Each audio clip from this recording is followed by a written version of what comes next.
巴西在2002年爆发大选的争议，继当当的1月，有民众占领国会案件目前是搁在侦办。昨巴西政府是宣布讲，因搁抓到5个涉案人员，包括前总统波索纳洛一个幕僚，甲4个兵哥，搁有警察。罪名是包括涉嫌暗杀当时特别就任总统的卢拉。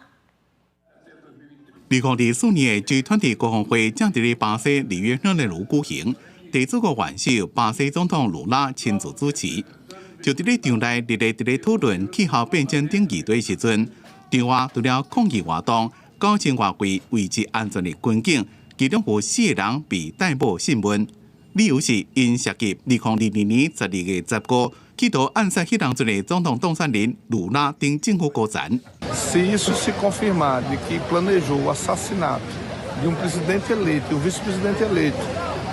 e ministro do Supremo, isso é coisa de bandido que tem que ser preso no rigor da lei. 同时被逮捕的也有前总统波索纳洛的一位幕僚。第二发生是伫咧2022年10月巴西大选，左派前总统卢拉想要以1.8%差距打败想要连任的右派总统波索纳洛。右派支持者质疑选举无公平，要求重新举行大选。伫过当年1月初8，民众占领国会大楼等所在，想要阻止卢拉宣誓就职，也过互警方强势驱散。尾后巴西检警单位就开始调查，认定连任失败波索纳洛伫咧幕后策动政变。2023年2月逮捕波索纳洛的4位亲信，并且扣留波索纳洛的护照，袂出敢若甲伊软禁共款。外电报道讲，伫咧调查时阵，也个发现波索纳洛的支持者已经拟定暗杀正副总统卢拉等政府高层的计划，